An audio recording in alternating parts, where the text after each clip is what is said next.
A big thank you to Federico Giusto for doing the 5th episode of the Space Engineering Podcast with me. And in this one, we go into detail about iSpace, which is the company that he works for in their Luxembourg office, Luxembourg, and machine learning. So we start talking about his experiences, about how he decided to become an engineer in the space industry. Then we go into details about what iSpace does, their short and long-term goals for repeated lunar landings, their 3 offices in Tokyo, Luxembourg, and Denver. And then he shares the agreement that iSpace has with NASA, which will be the first international transaction of transfer of ownership of lunar regolith, which is pretty interesting. And this, among a few other topics that we discuss, are examples of how iSpace is envisioning the future of the lunar economy. Then we discuss iSpace's Blueprint Moon mission, which is a very interesting way that companies will be able to piggyback off of their platform in order to, one, have iSpace process a bunch of their data from the knowledge of their in-house planetary scientists, and two, for companies to be able to test out their technologies on their lunar lander. So for instance, a GNC company could test out their navigation sensors attached to the lander to get very high quality data of a lunar landing. We discuss a bit about space laws, specifically how Japan just passed their own law in June and how that impacts the country and iSpace's plans, and also how iSpace happens to be in the 3 countries that have passed these space laws, which is now Japan, Luxembourg, and the United States. We also spent a bit of time talking specifically about Luxembourg, since this is where I met Federico, and everything that the government is doing to be a big player in the space mining industry. And this includes how the government is incentivizing companies to open up offices for startups and to create their headquarters there, the Luxembourg Space Agency, and joining the Artemis Accords. Then we switch gears to Federico's master's thesis at Loughborough University in the UK, where he studied machine learning frameworks to optimize precision geophysical terrestrial assessments. So in this part, we get deeper into the technical side, discussing comparing different light wavelengths in order to be able to assess how healthy a crop field is from satellite hyperspectral images. And the goal of this work is to be able to tell farmers which part of their crops are healthy and which parts need irrigation. So this is a topic that I worked on at Planetary Resources, so we were able to go a bit more into depth of how different infrared wavelengths would be affected by the water in our atmosphere, including humidity, clouds, and time of year, and how to correct for those effects. So without any further ado, here is the 5th episode of the Space Engineering Podcast. At what point did you decide that you wanted to become an engineer in the space industry? And was it like one moment where you're like, this is what I'm going to do? Or was it more gradual that you kind of realized, okay, this is the path of where I'm going? So I wish I had a straight answer for this. That would be really easy to come back to you on it. But I have to say, there have been some key moments in my life, which I'm sure it resonates with you as well, where, visits that I've done in particular locations or offices, or things that I've seen on TV, or, events that I attended that really just ignited something, pun intended, ignited something in my mind where I was like, okay, this is really cool. This is actually something that when I was younger, it sounded interesting and sounded really fun to do. But then when you get older and you actually realize there is a business here, so there's something that you can do to contribute to society. And if you go through the education, you go through the learning and all of that, you actually start realizing that there's a lot that needs to be done. So in the beginning, I was taking it as more of a dream, like you look up in the sky and you're like, wow, it would be awesome to just do something for this, contribute to this ecosystem and do anything, do anything that contributes to the space industry. And then as you mature and do more of the, education path, for example, high school and university, and then also the internships, which, for example, you had when you were here in Luxembourg, and I had a few as well. They're very useful, to get an idea, like understanding what is it that you can do and how you can do it. So I have to say, it wasn't just like one moment, maybe the kids of the 60s would say, oh, it was the Apollo landing, for us, we didn't have something that major apart from the Martian landings, which are, quite historical moments as well. But it was a gradual set of events that led me to this. For example, in 2010, I actually went to Cape Canaveral. We were supposed to watch one of the shuttle launches and it got delayed. So unfortunately, we didn't watch it during that trip, but I saw the entire facilities. I saw the hangars and the technologies in there, and I was very young at the time. I was high school time, and I remember thinking at that time, damn, I will really have achieved something great if I managed to work in something like this. I don't really know what I'm gonna do because the industry is big, but something in this would be a huge win for me. I would take it as a massive victory for myself. So I set myself to work for it. Maths, physics, extended maths, further maths, whatever you want to call it, all these weird names. But everything that was needed to do to get to university and then fine tune my skills, and also do these kind of like work experiences and shadowing. So yeah, if I had to summarize, I would say it wasn't just one specific moment, it was many of them that put together led me to this path, which in the end so far is going really well. I'm very blessed and very lucky, and hopefully it continues like this as well. Yeah. So was it an obvious decision for you to apply to universities that were doing aerospace engineering, or maybe did you have some interest that was maybe mechanical or software or electrical or things like that? Yeah, that's actually a good question, because it's precisely what I was asking myself a while back. So, as you know, aerospace engineering is, I'm not sure how it works in the US, but in Europe, you start quite generic in the beginning.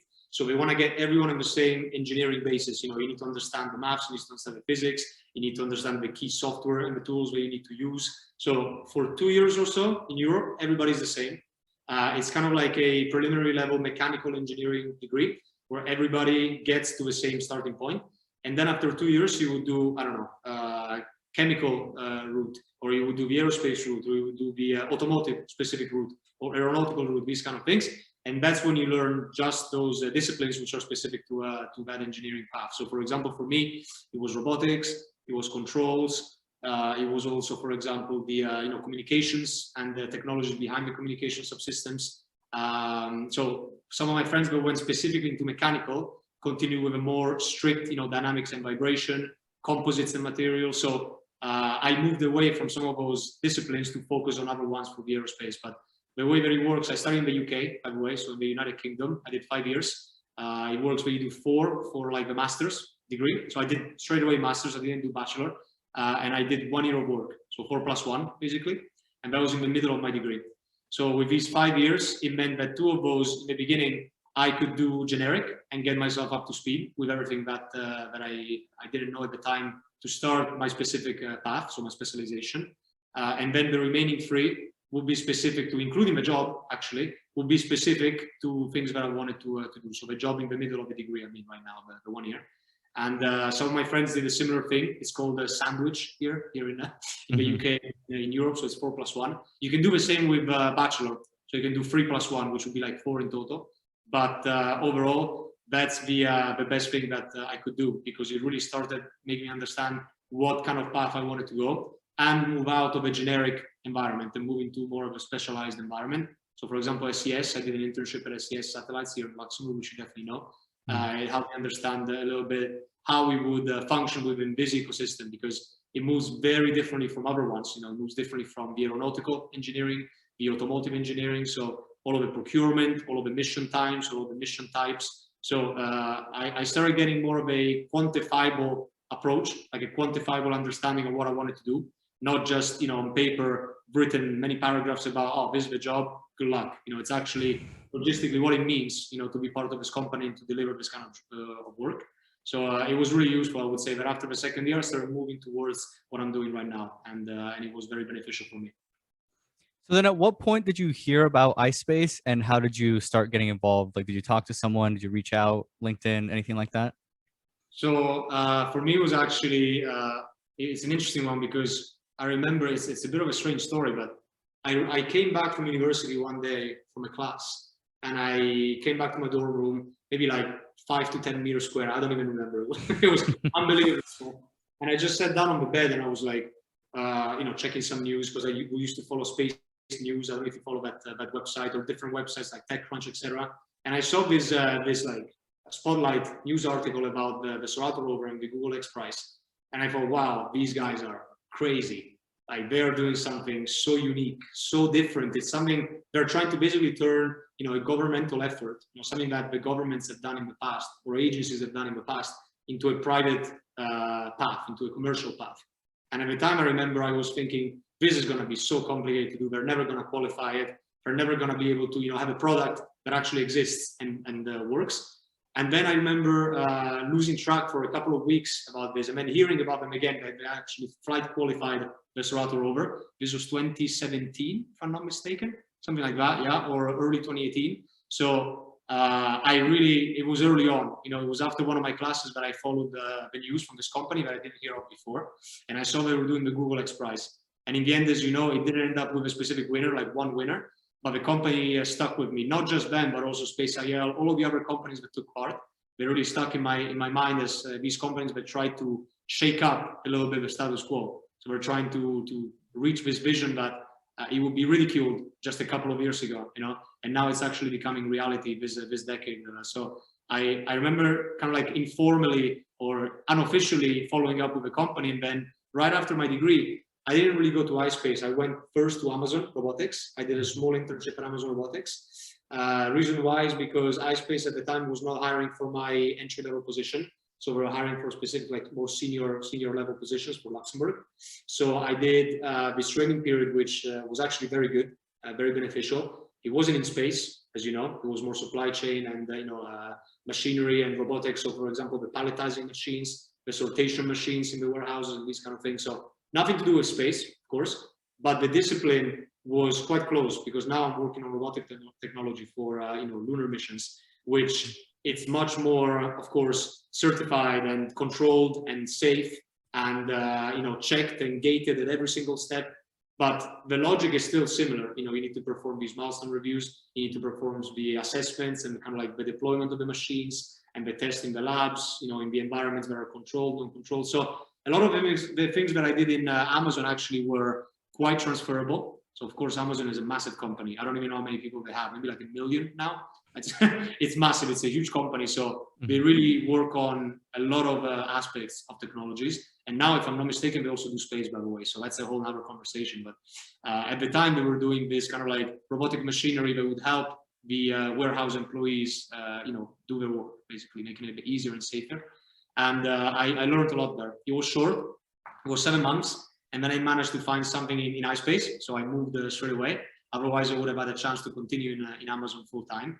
But I was very lucky, so I didn't start straight away in iSpace. And I did hear about them a couple of years before from a Google X Prize, but I didn't really materialize it until after my degree. So I started in March 2019 and I graduated in July 2018. So it was a little bit of a transition period, but yeah, quite short, I would say. Mm-hmm. So can you go into more details on kind of what iSpace does, the missions, and what they're going for? So iSpace is basically a startup that's trying to perform a controlled, hopefully, slow and successful lunar landing on the lunar surface in the next couple of years with our robotic technologies. So we have different offices in Japan, the headquarters in Tokyo. We have the main office was working on the Mission 1 and Mission 2 landers, which are smaller size landers with smaller payload capacity, which basically demonstrate our technology that we can actually perform this kind of mission. We can fly to the moon, we can land safely in a place that you ask us to, in terms of the customers, and perform scientific assessments. So that's something that the first 2 missions that iSpace Japan is currently developing will be focusing on. Then there is the European office here in Luxembourg, which I'm part of. Since 2017, I believe they opened. We now have about 20 people, and we focus on the rover technology. So the lander, once it gets to the moon, we would land and stay in place, and then release specific instruments, for example, from a rover customer or a fuel cell customer, these kind of things that will perform either static or mobile experiments on the lunar surface, but the lander itself doesn't move. So the lander stays fixed in the place that it's landed on. But in Luxembourg, we work on mobile technology. So it's still iSpace, but it's the mobile aspects of our technology. So whatever moves, is deployed and moves on the surface. And this is done by a number of rovers. We have, of course, the Serato rover, which is the one that everybody knows from the Google X Prize, which is a flight qualified, very small, very light rover, which is able to carry an amount of payloads to the surface as well. For example, radars, spectrometers, etc., that can move in different locations and different regions of interest.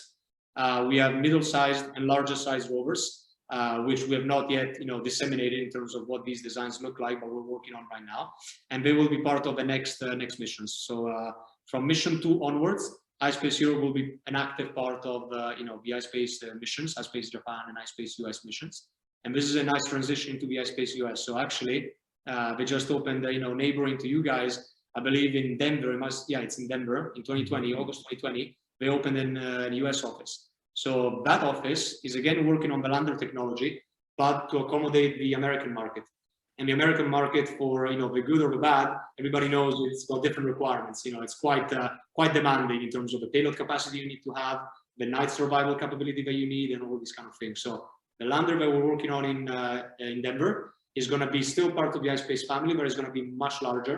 It's going to be able to survive longer periods of times and carry much bigger payloads. So in terms of how many payloads it can carry, we're not able to disclose this quite yet. The payload user guide will be released soon, but it is significantly larger than the 30 kilos that the M1 and M2 landers can do.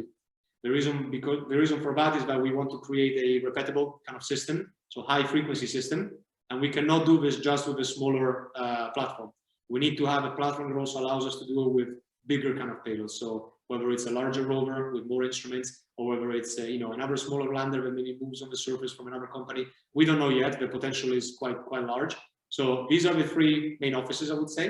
We are in total maybe 150 people. Again, don't take these numbers as fixed. I have no idea the numbers now, but I believe it's just over 100 in Japan, 20 for us, and the US office is growing fast as well, so maybe 20, 30 people. So it's still in the startup mode, but it's growing quite fast. We have quite a strong financial team and business development team that's allowing us to get a lot of support in terms of the investment, the political support and government supports to be able to achieve these missions. So you were part of a Luxembourg system a couple of years ago when you were here. That Luxembourg is quite interested in investing in this kind of technology, not just money-wise, but also ecosystem-wise. So the companies that actually exist in Luxembourg all contribute towards, the lunar exploration goal, the satellite goals. All of these kind of like space assets will be controlled by the Luxembourg ecosystem. So, and Japan is similar to that. Of course, Japan is on another scale, compared to a small, modest Luxembourg. But Japan and the US are also, of course, contributing to this vision, and that is why iSpace decided to branch out, not just within Tokyo in Japan, but also in Luxembourg in Denver. And hopefully, in the next couple of years, so next year, actually, almost exactly a year from now, we will be launching the first one, the lander for the M1 mission, which recently we announced. We manifested all of the payloads. So we manifested all of the instruments that will fly with us on this mission. So we basically filled up the 30 kilos that will fly with us in the next year's mission. And then after that, hopefully the 2023 mission will be the M2 mission with a rover that will also be part of the iSpace Europe development plan. So that's the short-term goal. The longer-term goal is to basically have so many missions that it becomes almost, it's normalized. The fact that we can go to the moon, perform experiments, collect regolith, turn regolith into components and elements that we need, for example, hydrogen or water, these kind of things. So we want to establish this cis-lunar economy where the transportation is not anymore the bottleneck. So right now the bottleneck is the fact that we cannot go there cheaply and as many times as we need, at the times that we need. So seasonally, we cannot choose again exactly at what times we want to go, and we cannot choose at which landing sites precisely we want to go. So we want to cut off this kind of like step where the customers are worried that they cannot complete the mission objectives because they cannot land at this latitude, or they cannot land between, I don't know, September and December, these kind of things. So once we go past this hurdle, we'll be able to do many, many different missions with many different customers, whether it's, private, commercial, and institutional, for example, universities, but also governments, agencies, for example, like in the M1 mission, we have a lot of government agencies that are flying instruments with us on the surface. So we're trying to cut off that current step, which is kind of a big step, being able to fly to the moon and land safely, and then after that, make it so repeatable that we can have an ecosystem creating, so an economy that's being created. And it doesn't just mean that you do a mission there, you've done it, well done, you're always going to be in the history books. No, it's something that needs to be actually contributing to a longer term goal. It's something that will be part of a larger system, a larger ecosystem. So that's the vision, that's the dream. Hopefully in the next few decades, we'll be able to achieve that. It will be really cool to see. Mm-hmm. So one of the customers for your first two missions, if I remember correctly, is NASA, that you're going to collect regolith for them. So are they providing, because you're not bringing it back, I'm assuming. So are they providing an instrument where your job is to collect the regolith and then they have an instrument that they analyze it? Or is that your instrument as well that analyzes it and then you give that to NASA? So how does that relationship with NASA work for that? So this is something that was, I think, formalized in December last year. So it was 2020, it wasn't this year. And indeed, we have agreed with them to, like you said, we're not going to bring it back physically, but the deal is that we're going to perform a transfer of ownership. So this will be the first kind of like, it's like a transaction, basically. We'll perform some kind of transaction on the lunar surface, which will be one of the first, if not the first one in history to be done like this, where with our technology, so NASA is not giving us a specific technology. They basically reviewed what we submitted to them with the different proposals that they got in terms of what we think we can do for 2 different missions. So we have the M1 mission, which is next year, and then also the M2 one with the rover.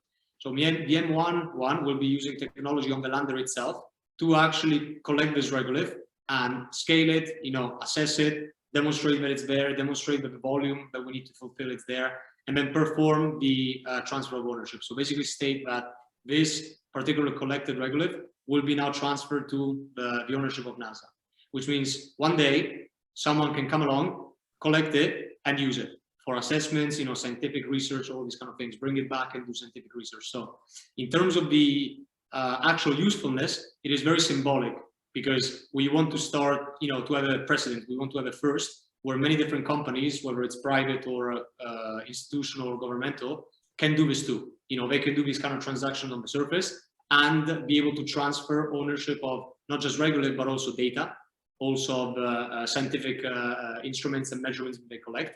So it's not really a matter of the regolith, now it's yours here, handing it to them in a box. It's more like now we are creating this new financial, economical, and technological transaction system. So NASA doesn't provide a set of instruments or a specific instrument that will fly with us to achieve this.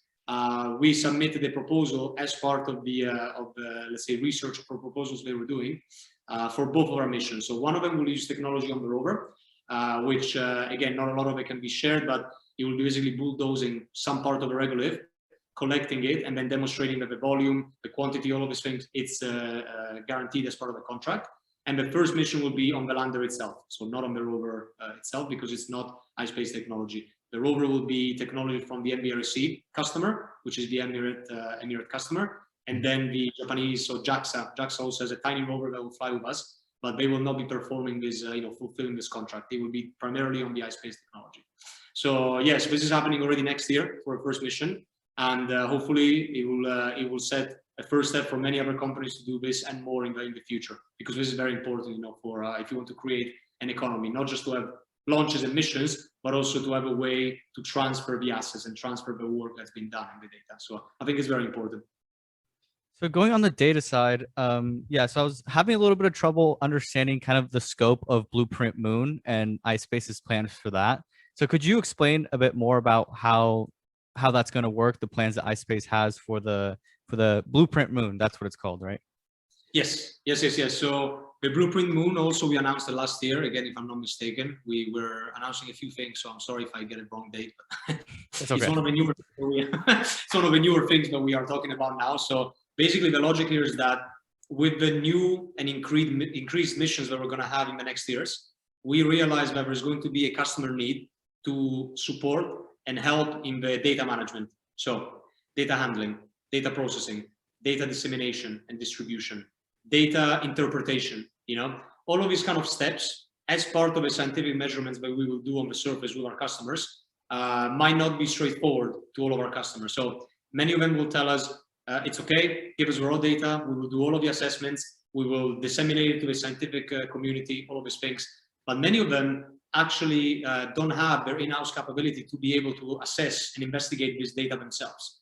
So a Blueprint Moon logic and idea is that iSpace not only enables them to fly to the surface and perform the measurement and perform the experiment, but also to support them with the handling of this data during and after the mission. So for instance, you collect radar measurements, the subsurface, and you want to characterize them, you want to process them, you want to understand how to properly read them. iSpace can do this because iSpace has experts in-house for lunar geology, planetary scientists that know how to do this basically, and can support in the development of this work as well. So just to summarize and simplify it, is not in terms of another mission that has to fly. It's more how to properly use the data that will be collected in these missions and how to properly harness the power of the data. Because if I'm a customer and I pay X amount of money for this data set or these sets of data sets, if I don't know how to properly use it, sell it, or reproduce it, it will be a problem, right? It will be basically a missed opportunity. So iSpace identified kind of like a requirement there, that it will be, of course, talking with many customers that want to fly with us, we realized that it's not that straightforward for many potential customers and partners to do this by themselves. So we want to bridge that gap, in the next missions to come. So I'm thinking of a kind of a use case example. So say that there's a company that wants to pay iSpace for you to land, say, on one of the poles of the moon, take a sample of regolith, and then figure out how much water is in there. Basically, you take care of everything, and then the final product for them is telling you, we scooped up this regolith at this lat long of the moon in this crater or wherever you are, and here's the percentage of water that is in the sample. Is that what a use case would be for that? Yes. So you brought some good examples in terms of the the content of that specific water, the composition of the water, the percentage distribution. So all of these different kind of like geological assessments and geophysical assessments, we are able to do with the technology that we have in-house. So with the knowledge that we have in-house. But it's not just in terms of the in-situ resources. So of course there is the in-situ resource utilization, which is very important. But another use case could also be during the landing, for example, we have an autonomous, let's say, set of cameras that are tracking the distance from the lander to the ground.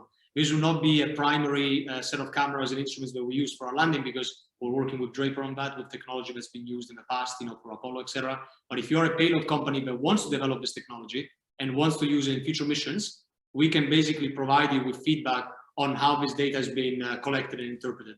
So, it doesn't have to be just, here's the regolith, here's what's inside the regolith, here's the, the dust, how much has it contaminated us. So it's not just on the surface itself, it can also be in terms of before you land on the surface or as you orbit, with imagery data. So there's many different use cases. And why am I telling you this? Because we've had different customers that will want different things from us. So a lot of them will want the ground assessments, but a lot of them will also are starting to basically defining their own orbiting missions. They're starting to define their own CubeSat missions, around the moon. So they will need to understand how this technology can be properly harnessed and utilized before you even touch down on the ground. So the use cases are quite vast.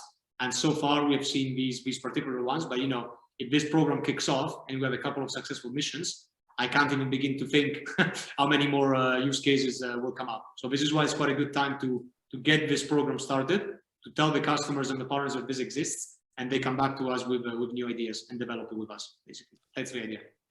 Oh, yeah, that's super interesting. I hadn't thought of those use cases where, say, a GNC company who wants to test out like an what's it called? We can measure the altitude. So maybe they pay you to do a few more orbits before you land to test out their systems or take more images. Okay, that's super interesting. I never thought about that use case. Okay, so let's go to the law side of things. So Japan, I think it was June, just passed the space resources law. So can you give a little bit of context as to what was in that law and then how iSpace is affected by that law, given that the headquarters is in Tokyo? So this is, again, I'm not, unfortunately I didn't sign that myself, so I can't give you a perfect answer, but I'll tell you as much as I know. This is a very good step for, of course, iSpace, but for the entirety of the, the ecosystem, because what this means is that is the next natural step to the different space laws that have been signed beforehand in Luxembourg, in the US, in other companies. You got the Artemis Accords, you got the Luxembourg space utilization. So different laws that have been moved into the system in the last couple of years. And now Japan is basically, shouting to the rest of the world, this is very important. This is not anymore something that used to be a dream or a vision. We have concrete company, actual technology that's being built. You can see on a weekly basis, we put things on our lander being built. It's a real thing now, and it will have a tangible impact in the times that are coming soon. So we need to create an ecosystem that's friendly and supportive of these companies. So it's primarily targeted to the private and commercial entities working with the government agencies, for example, JAXA would be Japan, but also NASA, ESA, etc. Even Canada Space Agency, different ones around the world to promote this ecosystem, to make it easy to work between the different companies, to stimulate the environment. So what does that mean? Allow the startups to be created, give them the grants, give them the support, give them the expertise, support the development of university programs, support the development of internships, of summer programs, all of these things that as part of a society, they might seem like little pieces of a puzzle. If you put many of them together, you're really moving towards a very consolidated, integrated ecosystem, which is very exciting. So Japan, what it's saying here is that they want to be at the forefront in the next couple of years. When this eventually picks up, they want to be there to be able to promote and stimulate this economy. So it's going to be the local economy, of course, for Japan, but also the global collaboration. I mean, iSpace is very global, as you know, and without the global support, not just for the different offices, but like our procurement partners, our assembly, integration, and testing partners, our development, design, and subcontracting partners, we will not be able to achieve this mission. This is a truly global achievement. It will be built in Europe. It will be tested in different locations in Japan, in the US. It will fly with a US rocket. So this is something that it's not very common in history to have for a space mission, something so broad in terms of the partners that fly with you and that help towards this mission. So for iSpace, it's definitely great news because all of the different territories where we are currently set are really supportive publicly. They're very publicly supporting of this new ecosystem. So they've stated and shouted in million voices that this is something that will really make an impact in the long term and should be taken seriously right now. So if you have a company that wants to promote something and create new technology, come along. You will be supported by this new industry. If you remember, actually, Luxembourg did this in the 80s, 90s with SES. So SES and the satellites industry was not at the forefront of anything in the 90s and the 80s, but Luxembourg wanted to basically bet on it and foresaw that the broadband industry and basically the telecommunications industry would be very, very crucial to the future of the world. This was even before the World Wide Web existed. I actually saw the other day, I think yesterday or the day before was the 30th anniversary or something like that of the World Wide Web, yeah. Internet, which is insane. It's incredible just thinking about it. But, they really took a gamble there. They took a big gamble saying, we think this is going to succeed. Let's put the investment in it. Let's put the expertise. Let's grab the talents from different locations and create this new ecosystem and see what happens. And that was a one challenge. It was a very good idea that they had. And now SES is one of the forefront telecommunications company in the world with 70 plus satellites that are flying all the time and controlled in near real time. So they cover almost the entirety of the planet. A small Luxembourgish company. It's something really, really to be taken care of because in 20 years time or so, Luxembourg, Japan, US, and different countries like this are saying that something of this caliber will be happening in a similar fashion on the moon and planetarily. So for example, for Mars, the gateway around the moon, it will be our new ISS. So we'll be able to have missions where you don't just stay on the surface and fly back straight away. You can go back up, assess the data, study the data, speak back with the ground, and then go back to the surface after a week or so. So it's really beginning. Right now it's the infant, kind of like very early stages of this process. But you need countries to start putting the attention that's necessary behind it. Of course, economically is very important, but also in terms of development programs in the universities, like I said, the internships and the work experiences that the students can get, the visits from different experts around the world. For example, we had the space cafes with people that will speak from NASA, etc. So this is all very small pieces that come together into a big achievement. And I'm very happy that Japan did this. And I'm sure that more countries will follow through in the next months, because it means that there is trust that our vision is no longer a vision. It is a tangible, economical, ecosystem that can coexist with the systems here down on Earth and can contribute to us in the future as well. So it's super exciting. I'm looking forward to hopefully this year, but also the next years to see more countries that join this. It's quite cool. So I'm wondering about the business side of iSpace, that iSpace has strategically put themselves in the 3 countries that have passed these space laws, is Japan, Luxembourg, and US. So how does that affect, I guess, what the missions do? Because I mean, the M1 and M2 missions could happen without these laws. So I'm guessing that's something that's more so they're looking to the future to be in positions where every single country that they're at would have these laws available. Yeah, I'm not sure, just kind of like the strategic plan on the business side or the legal side of it. I'm not sure if you have any insight on that matter. So again, unfortunately, I do the maths most days. I'm an engineer team, so again, my answer will be very broad. Mm-hmm. But in terms of a strategy, the strategy was to position ourselves in locations that would basically nurture the development of the company and nurture the development of the ecosystem. That doesn't mean that the mission objectives of, LSA will fly webs of this mission, they are defining exactly the requirements of the objectives. That's not the case.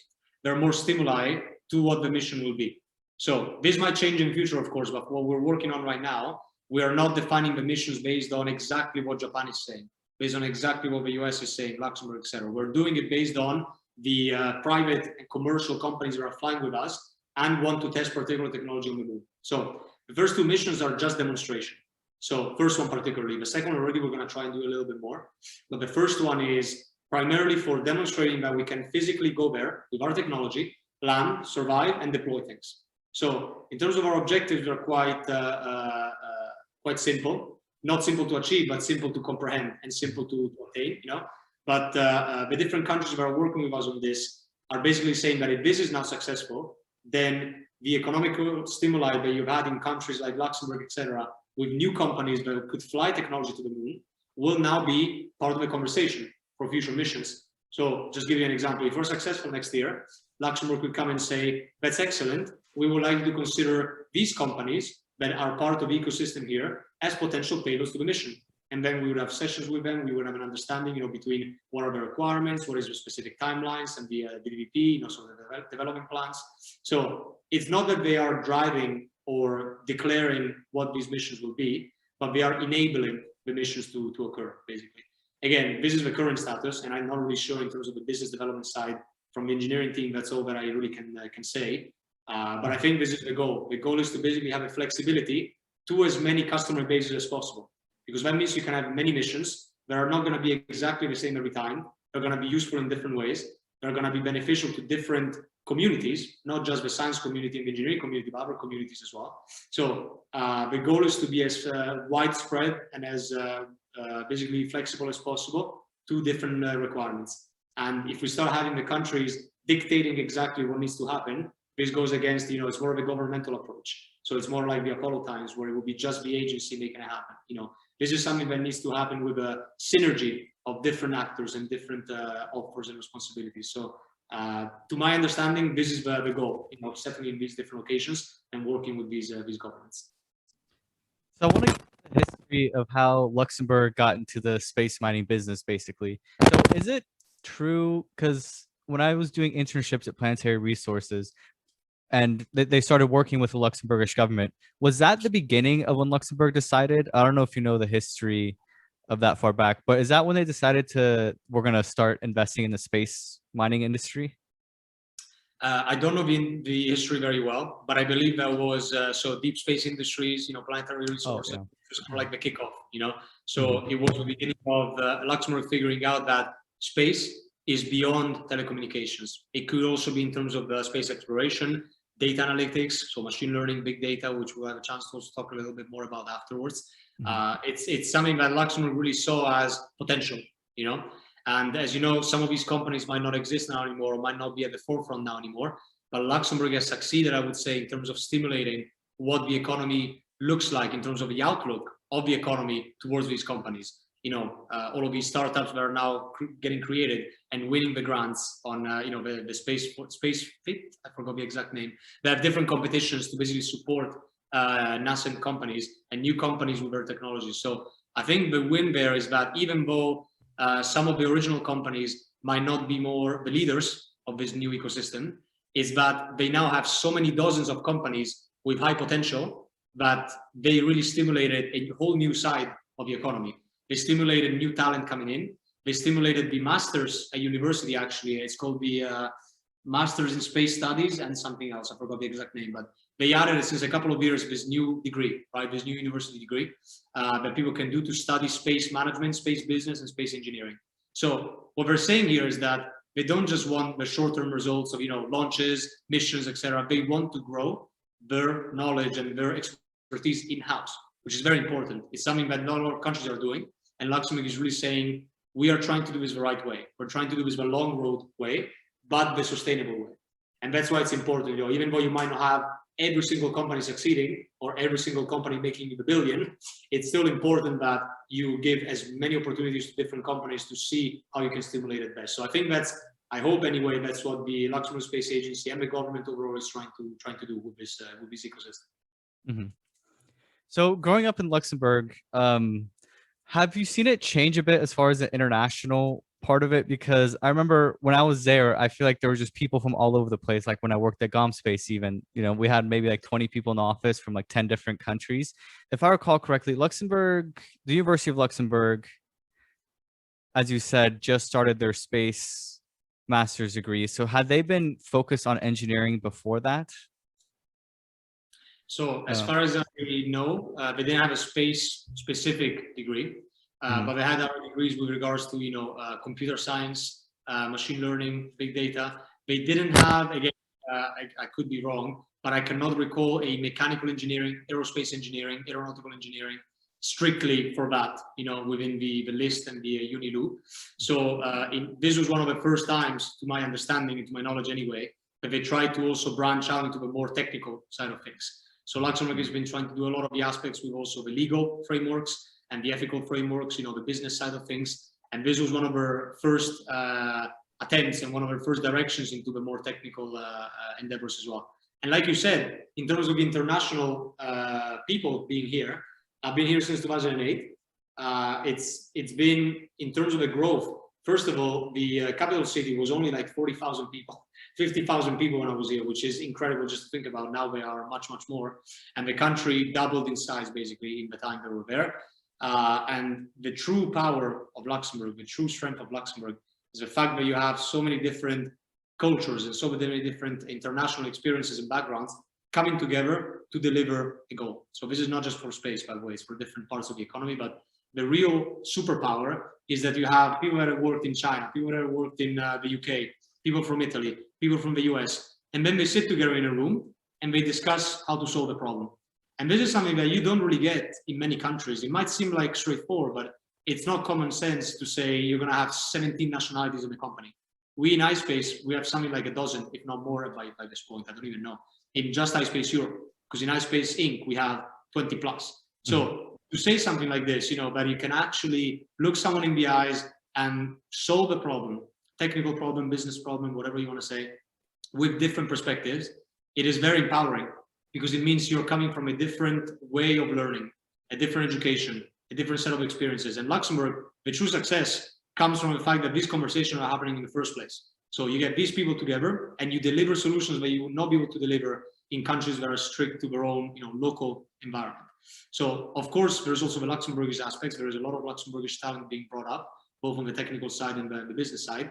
But I think that what really sets them apart is the fact that they can work on really technical, on really complex work and really complex challenges together as one entity.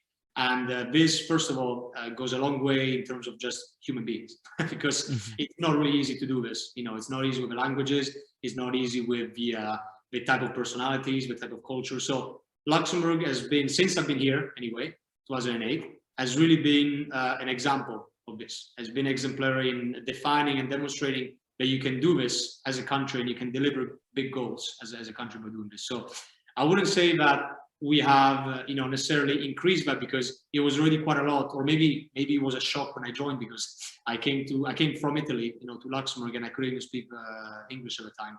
The first few weeks of school were a little bit of a disaster.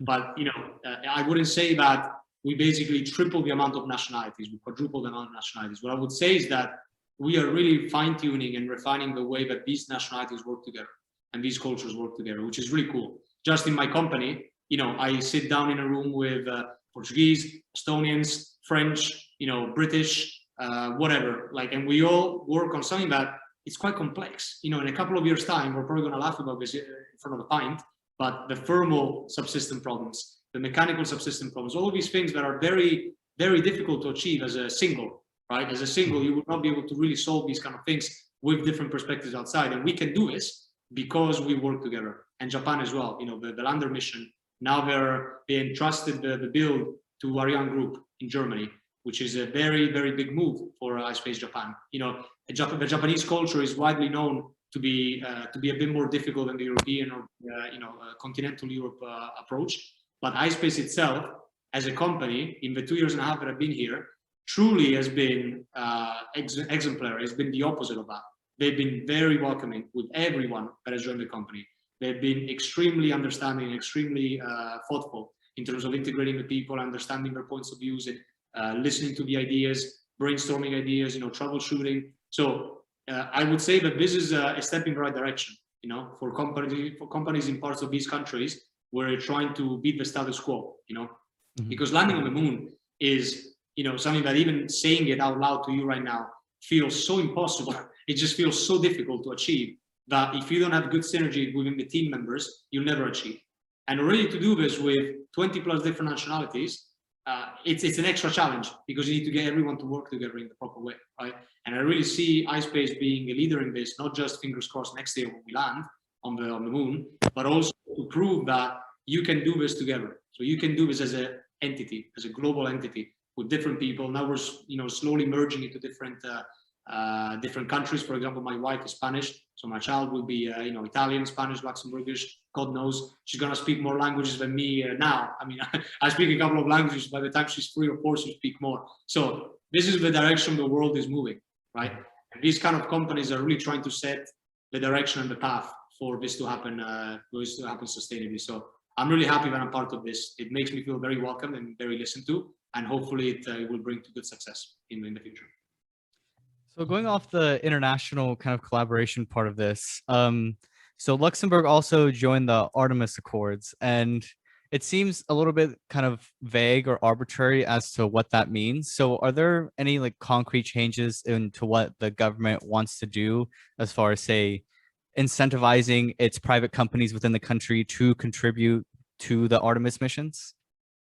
So again, I say it a lot of times, I apologize, but I cannot give you an exact answer. My understanding, the way that they're taking this is that basically they're stimulating the way that companies here in Luxembourg, whether it's startup in the ecosystem or bigger ones, can contribute to the Artemis missions. So this is including but not limited to flying on the landers for the Artemis missions, working on the data processing that will happen after these missions, being part of the lander mission itself. So not just being a payload, but being part of the core technology, these kind of things. So technically and practically, the approach would be that companies in the Luxembourg ecosystem are then put in touch with companies within the US environment, NASA for the government side, but also the subcontractors, etc., and work together on these missions. So legally and politically, this is potentially even more important because it basically shows that Luxembourg really wants to contribute and collaborate with the US and the US Artemis Accords members, which I forgot now how many it is. I apologize. It might be 8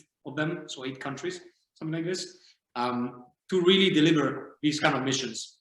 And these missions which are not one-off. So Artemis has this kind of big name that's trying to achieve not a single set of missions to the moon and that's it. What we're trying to do is create this new repeatable set of missions to have a eventually some kind of colony or some kind of establishment there, you know, some settlement, and that will bring us one day to Mars as well. So what the Accords are saying is that we don't want to make this a one-off. We don't want to make this something that is done and dusted. We want to make this the beginning of a longer cycle. We want to make this the beginning of something that will be really useful for generations to come. So not just for people my age, but people that are just being born now, they'll be the ones walking on Mars. They'll be the ones walking on the moon on a weekly basis. So we're trying to set the foundations and all of the key technologies and key legal frameworks and ethical frameworks to make sure that we use these resources properly. So I think that's the implementation of it. On the practical side would be to collaborate with the companies, and on the political side would be to actually be part of the journey, you know, be part of the vision and making it happen together. I hope that answered a little bit, but I'm sorry, I might not give you a very good answer because I don't really know much of how they came to be, but this is from my understanding how they are interpreting it. So Right. No, yeah, definitely good. So I think I have all my iSpace and Luxembourg questions out. So let's move on to a technical side of your master's thesis. So you mentioned that it was your university that reached out to you at some point, or there was a lab in your university that reached out to you to do your project. So can you kind of explain how that worked and kind of what you did for your thesis? yes, so this is actually quite an exciting topic of conversation for me because it's been 3 years now or so, 3 to 4 years now that I've done it. And they still use basically what I did at the time in the lab. I still talk to the, you know, the teachers and the PhDs there, the postdocs. And, you know, to know that they still use something that I did that many years ago makes me very, very happy. So I'm super happy to talk about it. Just basically just letting you know a little bit of the background. But I was doing my job as part of a degree. I told you before I was doing 1 year in the middle of my degree at General Electric in the UK. And at the time I saw I remember in the university news that one of my teachers that was teaching robotics and controls basically had patented a technology to perform assessments of water stress. So water stress, crop yield, these kind of things in developing countries using remote sensing technology. And I reached out to him and said, wow, this is really fantastic technology. Can we just chat about it? Like, I just want to talk about this. I didn't think about the degree. I didn't think about the thesis. I didn't think about working with them on this. I just wanted to hear more about it because it was really cool that they would do something like this in the first place. And I remember he was super excited. So Professor Chen in Loughborough, my university in the UK, reached out to me instantly and said, please, let's talk about it. Let's tag up. Are you a finalist? Are you going to be a finalist soon? Would you like to be part of this with us? Would you like to work on it with us and basically develop the next stage of what the frameworks look like and the technology looks like? And because, first of all, the work was really cool, but the way that this man spoke to me and really contacted me instantly and really showed passion, even though, you know, he's already 50, 60 years old, at that age, to have that level of passion, I said to myself, that's it. I need to do something like this as part of my degree, my thesis. And it worked a little bit different in the UK because they give you a set of options for the thesis that you need to do. So you have a group project with 10 people, and we did that specifically on autonomous vehicles in terms of an autonomous UAV that will need to fly and perform a reconnaissance mission and a humanitarian relief mission. But the private, let's say, unique individual thesis, you have a list of potential ideas from different departments as part of a degree. And they tell you, we have 4 ideas, 5 ideas. And if you want to work in composite materials, if you want to work in mechanical design, if you want to work in control loops and robotics, you can work on these. These are some options. Scroll through them and put your preferences. So 1, 2, 3, 4, 5. And at the time, because this was part of the lab, it was called Lucas Lab. So Loughborough University autonomous vehicle laboratory, something like this. I can't remember exactly, but it wasn't part of the formalized list of topics and items that I could work on. And I remember I reached out saying, can we work on something private here, like a private deal? Because even though this doesn't exist in the list, I still want to work on it. I still really want to make my thesis part of this journey. And as we're going to cover in a couple of minutes, machine learning wasn't actually described or taught in detail in my degree. We learned at very high level. So we learned really what it means, how you can apply it, but we didn't learn the specifics of the algorithms. We didn't learn the applications in the industry or for, you know, user cases, for example, the farmers, the agriculture, you know, environment. So I wanted to do something that, as part of my degree, would kind of stand out. So it would be not part of my formal curriculum or formal syllabus that you read and say, okay, you've done this, you're proficient at this. I wanted to have something outside of it just to be a little bit different.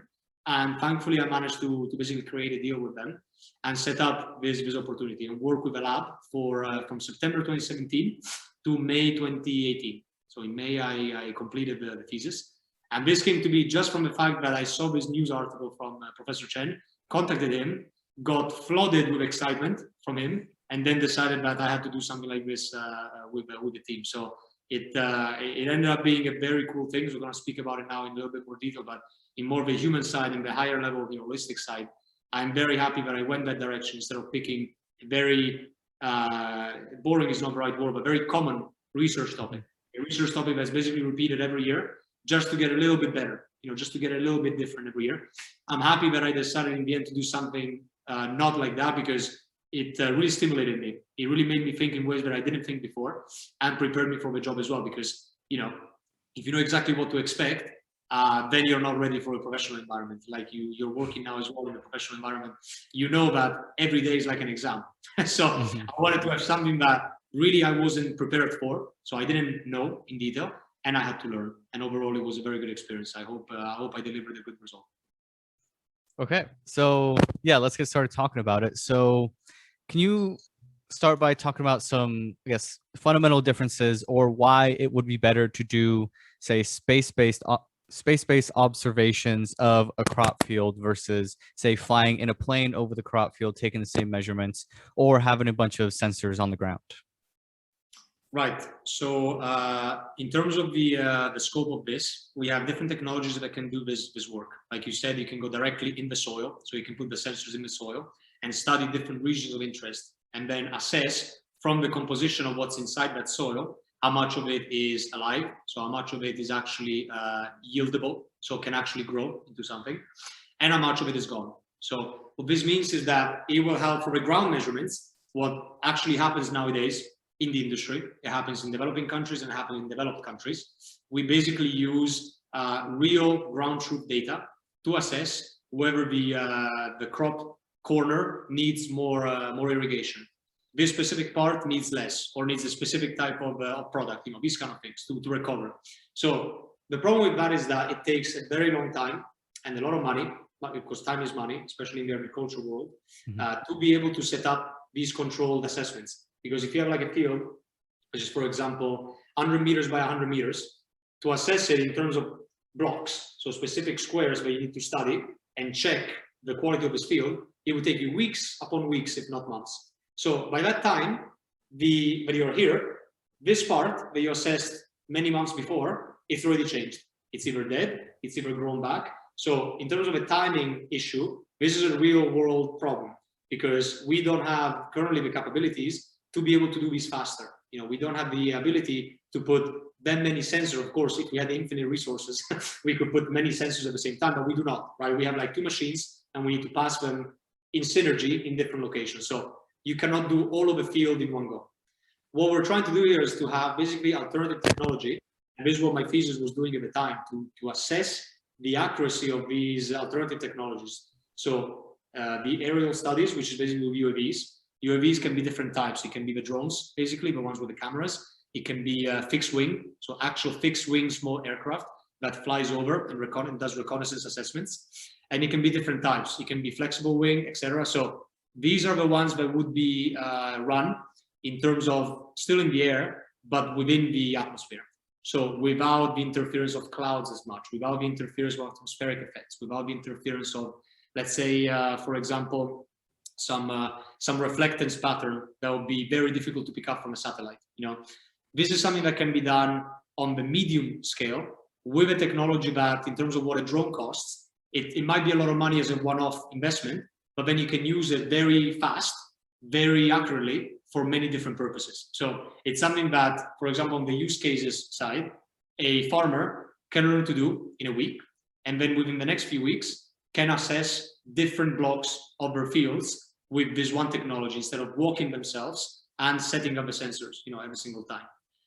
This is for the more like middle, you know, aerial level. And then the satellite one, the good thing about the satellite one is that maybe contrary to popular belief, there is a lot of public data sets available from Landsat 8, Sentinel-2, A and B, different satellite platforms that basically are, of course, they're not giving you all of the data, but they're giving you a lot of the data that they collect to be able to use for this particular purpose. So for, you know, particular assessments, geophysical assessments, monitoring those particular areas. So because of the ease of access of this data that has been becoming better and better over the years, it just makes sense to be able to use this to perform assessments. And second of all, compared to the aerial approach, which is with drones and the fixed wing aircraft, etc., you have instruments that are better in terms of the bands they can collect, the frequency bands that they can assess. So you have near infrared, shortwave infrared,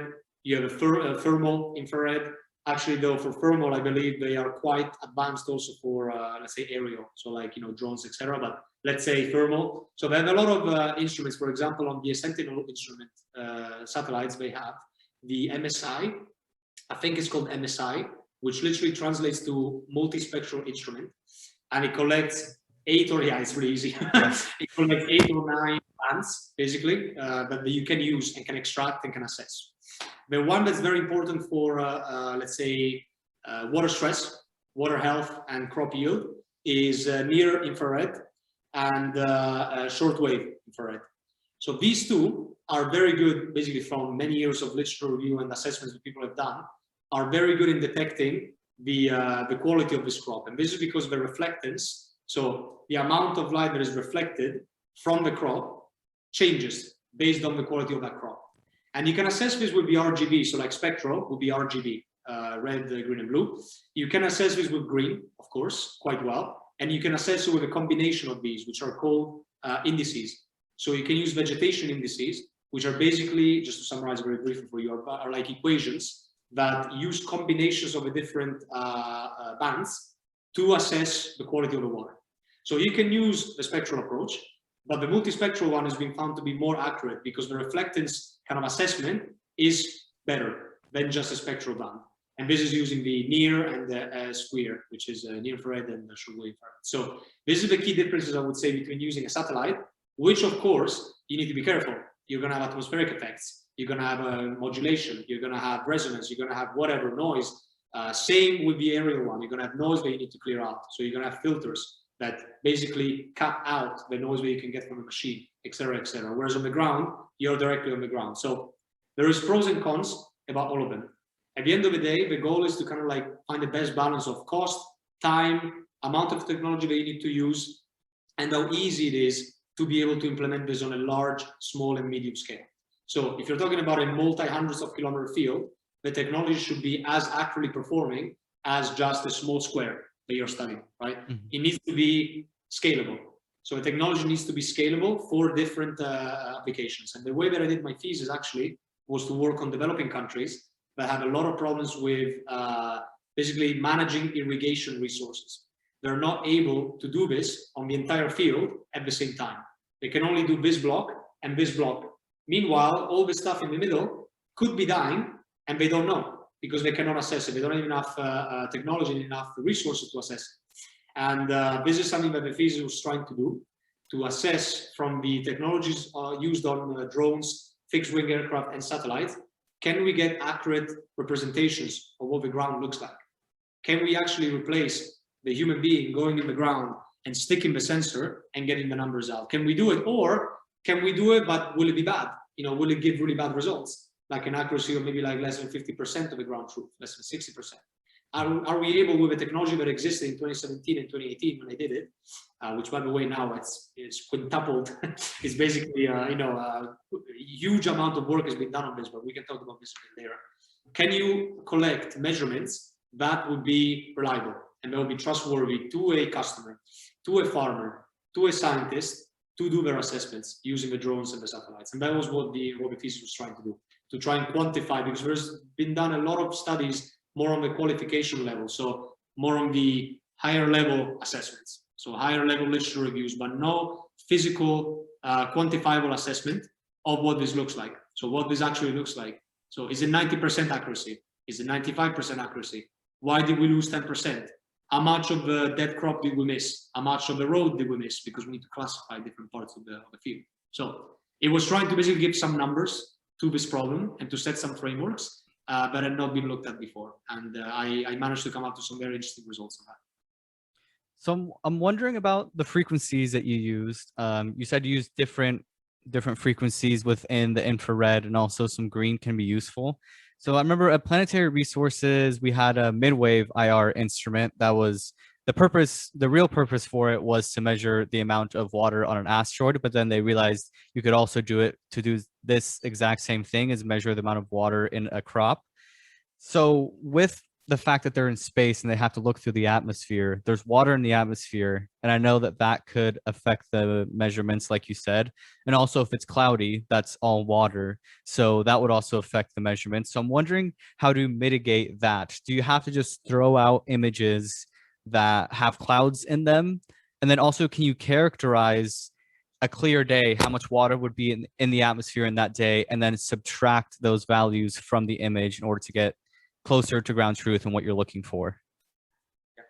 I feel like this is my my thesis defense presentation, so I'm like, you asked very, very good questions here. So no, but this is actually an excellent question, because just to answer one thing that you mentioned, the middle wave, so the VIR, I used an index in my thesis as well, using that kind of a particular band with good results. So this is one of the options as well. I mentioned near and sphere because they're the best results I got, but that was also a particular one that I utilized and was quite beneficial. And like you said, exactly true. We will have problems characterizing exactly, what do I call a clear day? You know, is no clouds? Is it some clouds that basically do not interfere too much with the measurement? You need to quantify this. You need to basically understand, you know, what is the allowable range, basically with a normal distribution, how much distance from the sigma can you have to have a good measurement collected. And the way we did this at the time, I remember I did it, was first of all, I chose images which, because Professor Chen, that was working with me on this, had access to particular data sets that ESA characterized themselves as high quality. So they have different quality levels, like standards. They use coefficients to assess this. I don't remember the exact name, but kappa coefficient was one of them, to assess basically the level of the accuracy, right? And we selected images that were already quite good to begin with. But also, what we tried to do is to grab bad ones. So bad ones, I mean middle to mediocre quality ones, and apply filtering, or thresholding technology, which basically is on the algorithm side a way to limit the interference from, for example, the extra water, which doesn't just exist in the clouds. You actually made a good point. It's not just you see a cloud, that's water, but it could be a completely clear day, sunny day. You could still have some content in there that you need to quantify and characterize, because otherwise you're going to think you're going to have a perfect measurement, but in fact, you have an atmospheric effect that's actually giving you a parallax, is giving you systematic error. So that's exactly what we did. We tried and applied, there was a set of thresholds that we tried to use. One of them was called Otsu threshold, and different filtering technologies, which I'm sorry, I do not remember at the time, right now what the names are. But one of them was a modified type of median filter that basically allowed us to cut down a little bit of the interference from these water particles, Together with the fact that we knew the imagery was high quality already, and that we were testing the usefulness and the benefits of this algorithm on the mediocre images, we were able to actually use some quite good overall raw data set. The initial data set that we used for machine learning to be trained on was actually quite good. So thankfully, that was a problem that, like you said, we identified early and was quite important, and we were able to mitigate with this new approach. So I'm sorry I can't give you the exact name of the filters and the thresholds, but it was by doing this basically. It was by cutting out all the extra resonant frequencies that will give you results that are a little bit lower quality. And then you'd also have to control for, say, humidity, because different places have different amounts of humidity, and also time of year, I would assume too. Yeah, so that was all incorporated part of the data sets. Like, I don't know, maybe the May calibration is different than the September calibration. Absolutely right. Yeah, absolutely right. So when I said to you the coefficient included different kind of like factors and parameters in there, telling you for that seasonal, let's say seasonal pattern, what you should expect for that particular, not just the season, but the location based on the latitude as well of your, what you can see from like historical trends and things like this. So the coefficient overall was a combination of many different inputs that would give us an overall, one number rating at the end of the day. But yes, humidity was very important. There was another one that was important that I remember was basically the crop yield potential that that particular area had in the past. So basically from historical data, what yield did they measure? What yield did they record? Which means it could be many things. It could be atmospheric impacts, but it could also be human impacts. And this is what in the equation, you're also putting the fact that human beings are not going to be doing a perfect job all the time. They're not going to be having infinite money and infinite instruments to put in every single part of the soil to assess or to irrigate all of the soil, right? So we also try to extend the coefficient assessment beyond just the technical side, so just the pure parametric approach of the atmospheric content, but also on the ground, what are you doing? What are you exactly doing? What have you been doing for 10 years? What have you been doing for 5 years? How's it changing the last 2 months? There was a swap coefficient, basically told us, did any of the practices get updated as a result of a new law, as a result of a new introduction of technology in that particular field? So the data set that we collected, we chose them specifically because a lot of them, first of all, were in China, and Professor Chen, being from there and having contacts there, was able to get us some good ground truth and good ground content there. So we were able to provide to the assessment, to the research, some very solid raw data as foundation. Because otherwise, what you get out as results could look good, but it's completely systematically wrong, right? You begin with the wrong data set, you end with the wrong results. So yes, to answer what you were saying, humidity was definitely one of them, and there were other parameters as well that took part in the overall definition of the coefficient. Yeah. So I'm wondering, this might be a little bit far out, but also since you have so much historical data, does a solar cycle also get implemented into these models? Although this is a good point, not particularly in the one I used, so not particularly the one I did for my thesis, it'd be interesting to see, if there is an extension to this for future work as well, because it's quite interesting that it's not, in terms of a solar cycle, it doesn't last that long, right? What is it, like 11 years? I can't remember exactly. Yeah, I think it's 11. Yeah, 11 years, something like this. Yeah. So it's in terms of the impacts, they're probably going to be mitigated more easily in your assessment than if it was every year, for example. So I didn't particularly choose to do that as part of my thesis, but honestly, at this point in 2021, if you show me someone doing it, I would believe it as well. So I would be really interested to see if someone has extended to this side as well. Okay, so now getting to the big data side of things, the machine learning. First, can we start with, because machine learning can seem abstract, but it's obviously incredibly useful. So how do you like to think about what is machine learning? So I'm going to give you my answer before the thesis and my answer after the thesis, just to show you the difference, because during my work in the thesis, I matured that understanding quite a lot. But before then, what I literally thought of machine learning is that you use computers, and they're almost endless nowadays, computational power and actual resources inside these computers to perform calculations, etc., to do work that human beings cannot do very well and very fast. If we do it well, it takes us years. If we do it fast, it's low quality. If we do it with many people, it takes money. So you start seeing that without the input of a computer, you're starting to have a lot of limitations with the scale of the activity and the task that you can do. So this is what I thought was machine learning to begin with. Right at the beginning was, okay, use computers to have huge amount of data sets. Just in Amazon, we're talking about trillions of lines of user requests, just figuring out what click you made on the website. So just to give you an idea, but also to use in real world scenarios, like for example, these agricultural studies that I did. So after a thesis, I started understanding that in a little bit more detail. So you have different parts of machine learning. You have to understand that you have the quality of the raw data inputs that are coming in. So you can't just accept blindly that any data set that you're receiving is perfect to go, is perfect to be trained. So you need to be very sure about what you have collected, if you have collected it.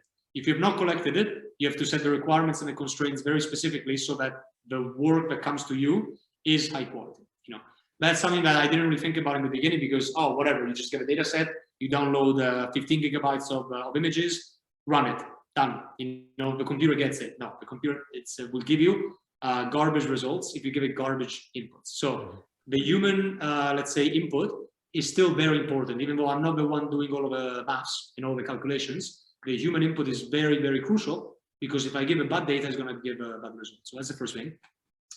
The second thing I would say is the segmentation.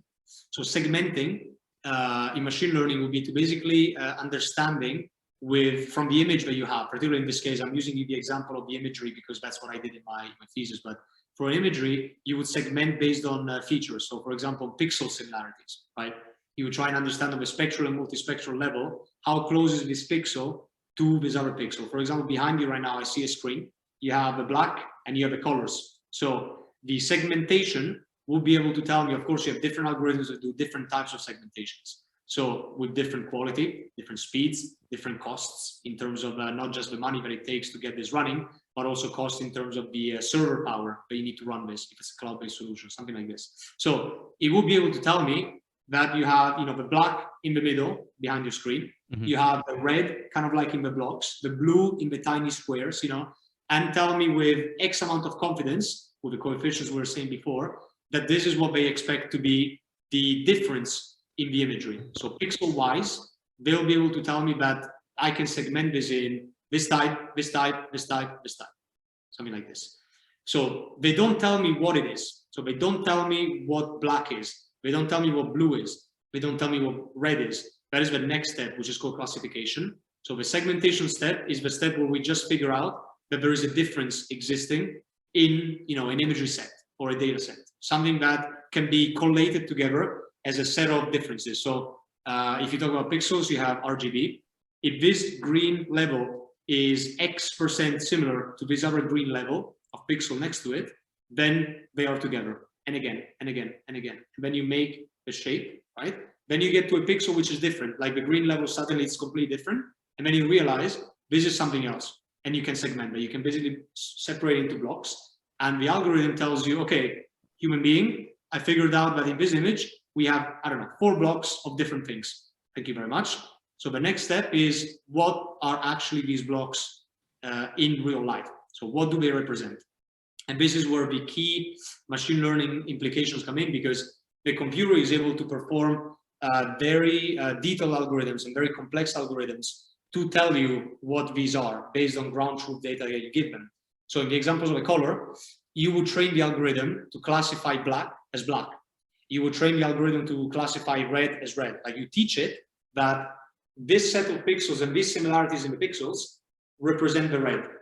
These similarities represent the blue, black, etc. So what it means is that the algorithm now has the human kind of like understanding of, when I see in your screen black, my brain instantly goes, that's black.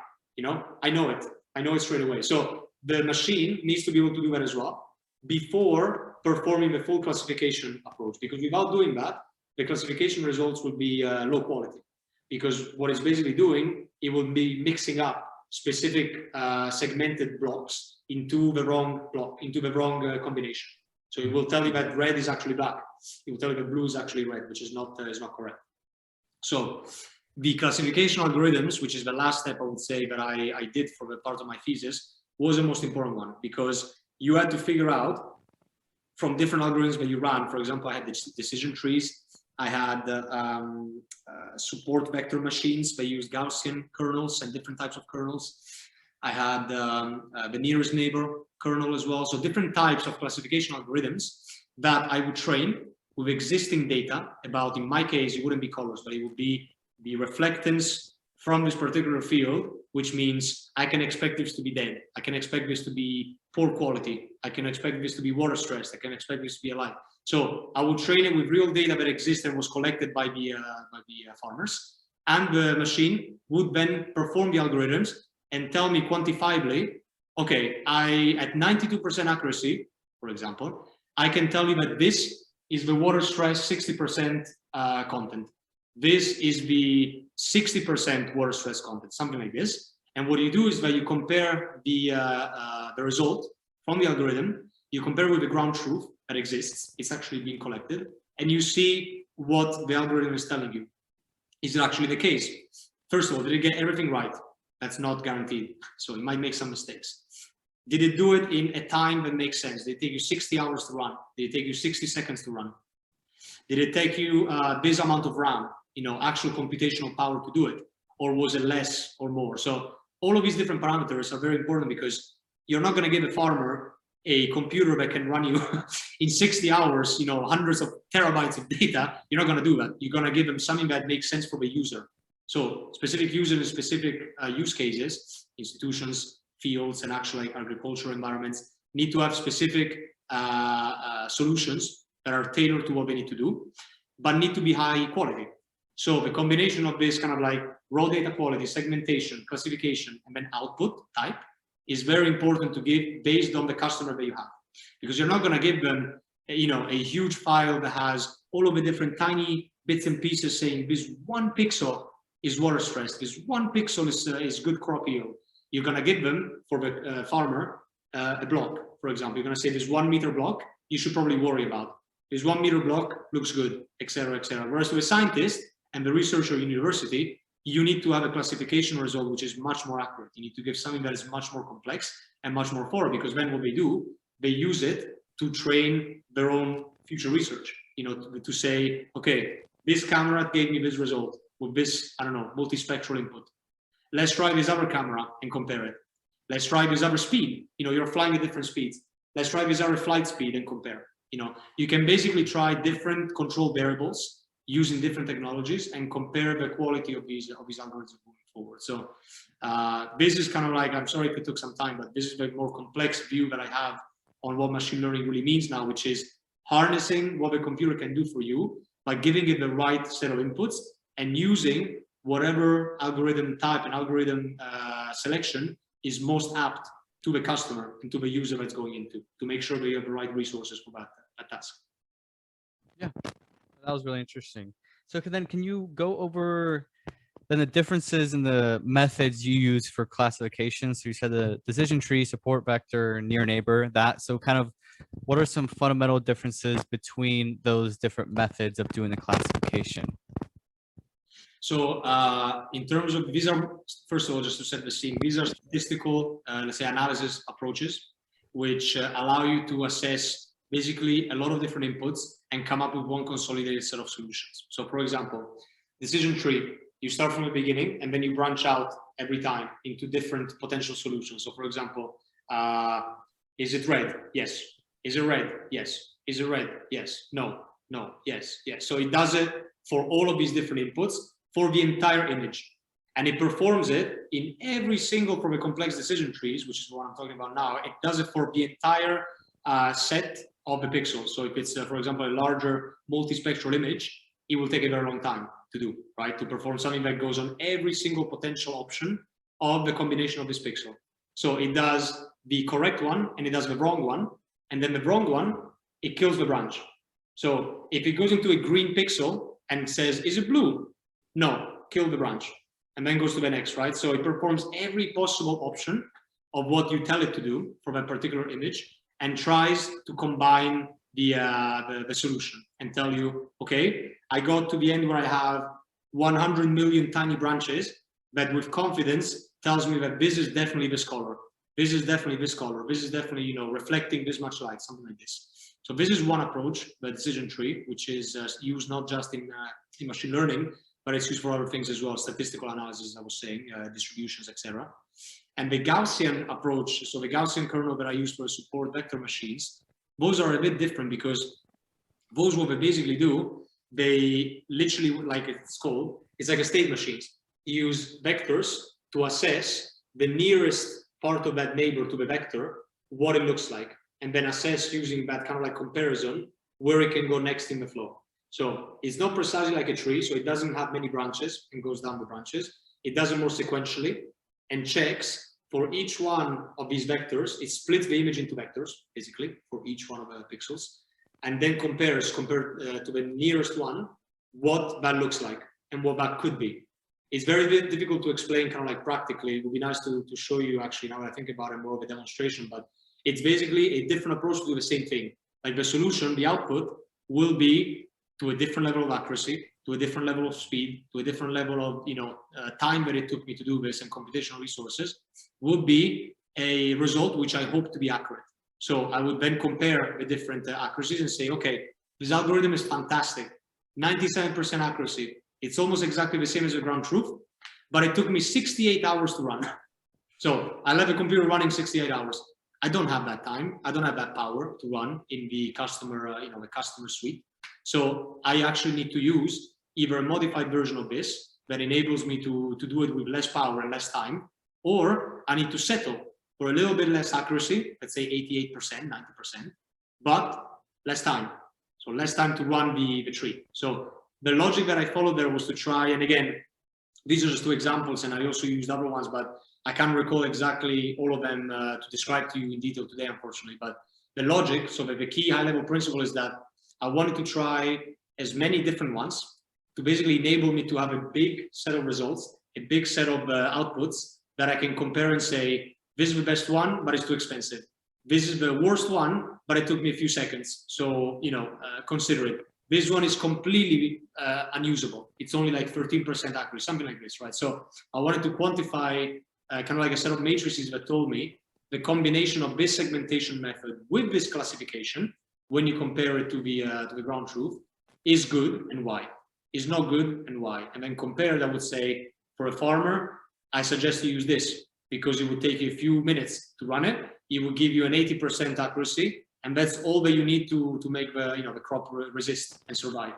But to give, for example, to my laboratory in a university, I would tell them, please use the 98% one and set up a computer to run undisturbed for 50 hours because you need the good results. So you need the highest level results possible. So that's the logic, you know, getting as many algorithms as possible. And why my thesis was at the time important to me was because the literature review I did I could only ever find individual kind of like algorithms or individual frameworks combinations. So what I'm saying here is that they would have one flow, one set of data sets, one set of one algorithm for segmentation, one algorithm for classification, and then at the end tell you, I achieved this well in this amount of time, please consider it. Thank you in regards, you know, further work, whatever. So what I wanted to do was do many of them. So do different combinations and then see really what the comparison between them is, so that, for example, someone like you could use it in like an hour. Someone like me can use it in 60 hours. Someone like the farmer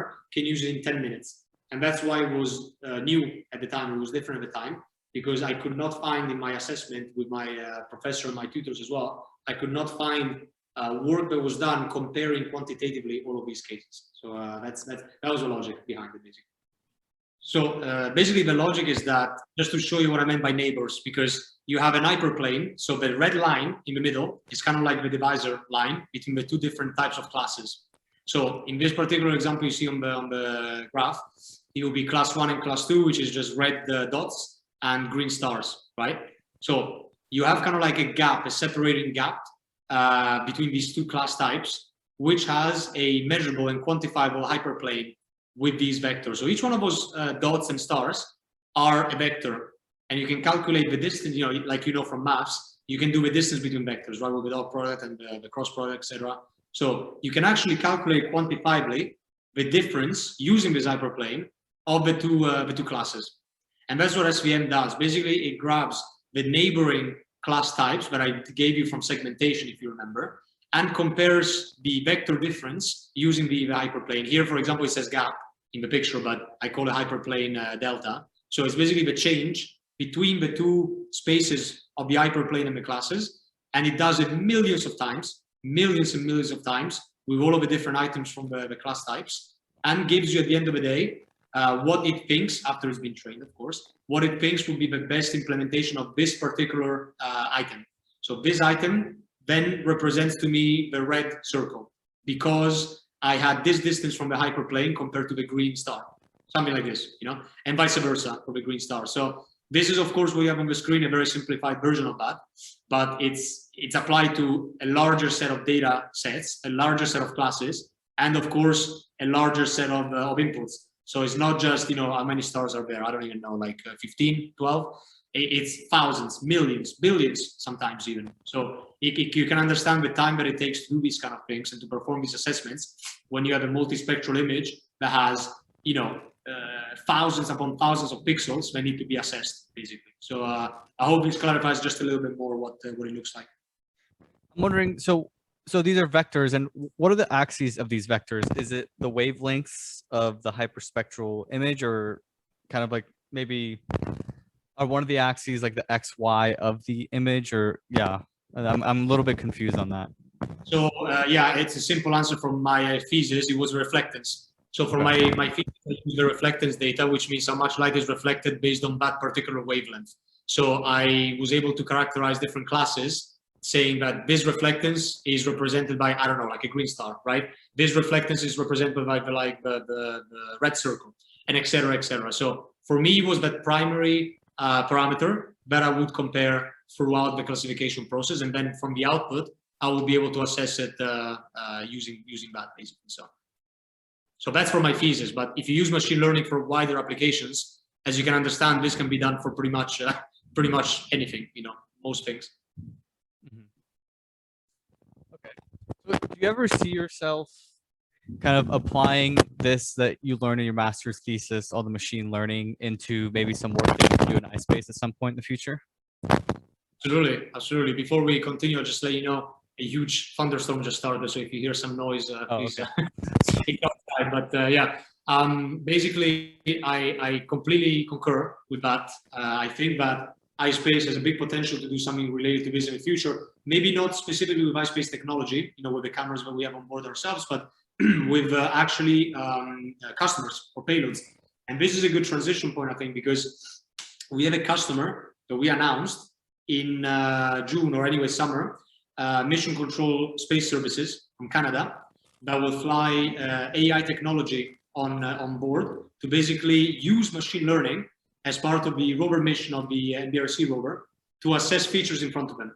So basically what this means is that we talked about just now for like 45 minutes about the implications of my thesis, but an exact or almost exact similar approach to what I just said, of course, much more powerful, but anyway, but the same approach would be done for our mission on the moon, using the mobile rover technology that they have from the MBRC team. So they're going to have AI that they develop in-house using big data analytics to assess the surrounding awareness, of the mission. So the rover will be driving, and they will be characterizing, like I told you before, segmenting, classifying features based on the ground truth data that we collected from before, from like the orbital data that we had, and try and understand how accurate is this algorithm. Can we use this algorithm for future missions? Can we use it for larger rovers, for example? So to answer your original question, yes, I completely think that we should do this, and we are actually doing it in the first mission with this customer contract that we have with MCSS. But in terms of Luxembourg itself, this is actually happening already as well. Just for your information, it might be interesting for you to know. There is a couple of companies that are actually doing this as part of the Luxembourg ecosystem. So there is Hydrosat, which is doing these particular missions for particular water stress assessments and agricultural precision agriculture studies. So that's already a company that exists strictly to do this in the Luxembourg environment. So not just for lunar missions, but also for Earth-based observation missions. This is happening. It's actually happening. I'm very excited it's happening because 3 years ago I was hoping that they would continue this kind of technology beyond my fees and beyond these kind of things. And now that I'm hearing there is a company doing this, they're using the algorithm that I made in China to do the assessment. That's it's really cool. It's really cool that it's moving this fast. But yes, it's we will be hearing this more and more frequently in the future. Machine learning used to be one of these keywords that you didn't really understand at all in the beginning. Like for example, now for me it's blockchain. I have no clue. I have no clue what it means. But machine learning used to be similar like that for me. But now that you're actually starting to see quantifiable, tangible outputs of machine learning in different scenarios, space, Earth observation, Earth monitoring, this is something that's becoming really, really important. And we have a lot of technology that people are working on. So I really cannot wait to see what they do in Luxembourg and outside. It will be really exciting. Yeah, so I'm wondering the rover that you're going to drop off on the moon. So you said they're going to compare their satellite images of where the rover's driving to what the rover sees on the ground. And is that kind of going to be like, say here on Earth, a self-driving car that can identify different objects in the street? Like here's a pedestrian, here's a stop sign, here's a stoplight. And so in that way, be able to self-navigate and not maybe drive into a crater or drive into a rock or something like that? So it is, unfortunately, even though I know you would love this answer, but it is not as, let's say, advanced and complex as what we do on the ground on Earth, because we have a lot of much bigger stimuli that cars will need to fulfill. So for example, the changing color of the lights, the kid that runs in the street, the lane that you need to keep. So the car technology is already to the next step. And now we're also doing autonomous cars, completely autonomous, that can do this by themselves. But in terms of what we're trying to do here is to create the precedent, so the precursor to that. So with object-oriented machine learning to understand exactly what is in front of us, so that if we have a problem, we will be doing an emergency stop because we know there is a crater coming up. So the rover doesn't need to wait for your manual command to perform an emergency stop. The hazard detection algorithm will become, instead of manual, will become autonomous. And you can also add the avoidance layer. You can add something that the autonomy becomes more complex with time and time again. So even though, I'm not allowed to share in detail the rover details for iSpace right now, this is definitely something that technology-wise can be done and should be done. And we are trying to develop as a result of these customer contracts that we have. Because as you understand, if you always have to have a human in the loop, you're not going to have a very sustainable set of missions. I'm not saying you need to have fully autonomous, like what we do on Mars, for example, but you need to have some level of autonomy that needs to be maturing and improving over time to have more complex and more thorough missions and more wide mission objectives. So yes, that's something that you can expect to see, I would say, not just from my company, but from different companies that are working on this technology right now. We'll be very excited to see what they come up with. One thing I'm a little fuzzy on, is it just kind of terminology and semantics, the difference between AI and machine learning, or is there a tangible difference in the two fields? Or is it two fields, or is it the same thing? It's a very good question. So to my understanding, to what I think it could be a way to resolve this is that machine learning is solving one or a few set of complex problems which are in the same domain, kind of. So you give it the input, you give it the algorithms, and then it figures it out. It's trained, it gives you the outputs. Artificial intelligence, to me, would be the logical next step. So what it means is that you perform different set of computational algorithms and computational demands in different domains. And then these are connected. So it's basically a GPIO approach. So you're not just going to have one input and one output, or one input and a couple of useful outputs. You're going to have input and output, and this output feeds into another input. And again, and then it branches, two different inputs, and again, output. So artificial intelligence to me is the next logical step to machine learning. It's basically doing what humans can do with our brains, because I'm talking to you right now. I'm trying to think in my head what I'm answering to you. And why am I doing that? So I'm trying to think of things I learned in the past. So I'm connecting dots, right, in my head right now. So I don't learn them here right now from this conversation, but I have them stored from past knowledge that I had, right? So the computer, to me, artificial intelligence is a computer trying to do this, is using previously basically trained and known models and known knowledge to solve different problems, different domain problems. And that's something that, as you know, it's, first of all, it's a whole ethical conundrum, ethical discussion. But also it's very complex, because it's basically endless possibilities. You're gonna have infinite connections. It's basically like your brain, neurons, right? Infinite ways that things can go, and infinite ways that, you know, the n+1 or n+1 million output will affect the original output. And you always need to connect it back and making sure that it affects it that way. So I think it's fascinating, truly. I think it's incredible that people are even working on this, because it's science fiction, let's be honest. I mean, there's no other way to describe it. It's actually science fiction that we are able to tell a machine, now that you've learned how to do this, how can you teach me how to do this now? Can you teach me how to improve myself and how to improve the way that I do work here, my processes, because of your knowledge of this, you know? So it's the next step. To me, AI and machine learning can be quite interchangeable, but AI would be more of the logical, let's say, follower to that. You know, will be many machine learning applications together into one set of, you know, brains, basically, brains. Mm-hmm. Sure. I think that was all my questions. I think I got everything that we talked about. How long have we been? Quite a while. It was interesting. Yeah. So, wait, we started at 9:30, right? Or 9:30 for me. No, 9 for me. Oh, what was 9, sorry, 6 p.m. for me. Oh, okay. Yeah. Okay. Yeah, I feel. Yeah, I think I feel pretty good. Oh, what was that? It was sunny when we began, and now it's Thunderstormy. Literally cataclysm outside. I don't know if you can hear very well, but maybe in the replay you will hear it. It's insane.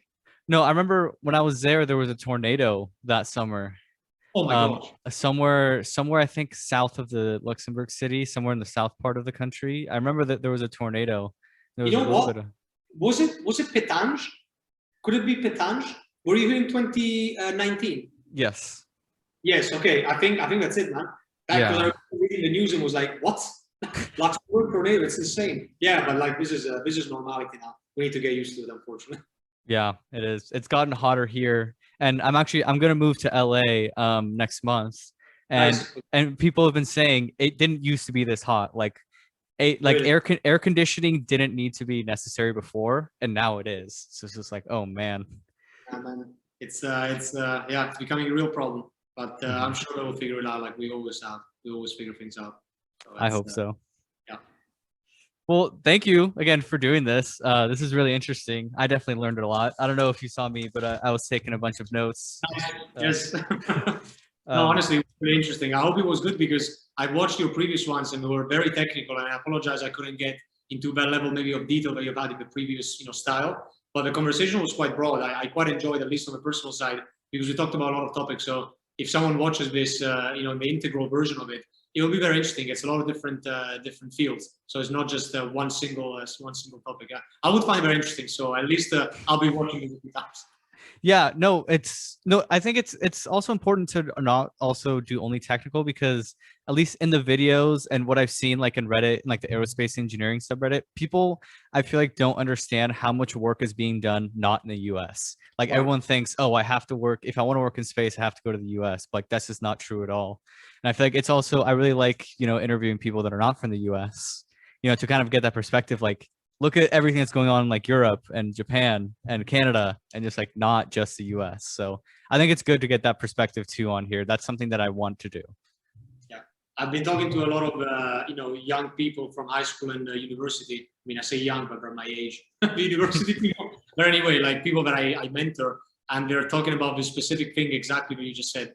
So they're worried about where they can grow this particular career path because they are not aware of the potential opportunities that there are in different countries. So Luxembourg is doing a good job at this now, but many other countries that have a lot to give are not doing as much of a good job at promoting it. So I completely agree with you. This is, this is why I accepted to do this. First of all, because it's a pleasure to talk to you, but also because if someone watches that is a little bit unsure of the potential outside their particular, local environment or local reality, it can be done. It can exist. It's something that definitely they should consider, and it will make you a broader thinking individual as well, more of a global citizen. It's something that for me has become more like a second skin now after more than a decade in outside my country. And now I've also become Luxembourgish recently as well, so I'm integrating the system here. So there is potential for growing. My family has stemmed from this. My future daughter, my wife. So it's not just professional. There is potential for your future life as well. So people should consider that. It's quite inspiring. Mm-hmm. Definitely. All right. Well, yeah. Again, thank you. I think we can cut it off here. Nice. Yeah, it was nice to talk and catch up, and yeah, I'm sure I'll message you on LinkedIn, let you know. I'll probably post this tomorrow. Got to do some editing, and it's gonna take a few hours for Zoom to download this whole conversation. But yeah, so thank you again. Yeah, and then we'll be in contact on LinkedIn. Excellent. Okay, thank you very much, man, and best of luck over there with a job, with a private life. I hope your family's well. I hope you're well. That you can stay being well. When you come by here in Luxembourg, please let me know. I'll get you over for a pint. Yeah, sounds good. Yeah, I definitely want to visit again. Cheers, man. Take care. Cheers. See ya. Bye.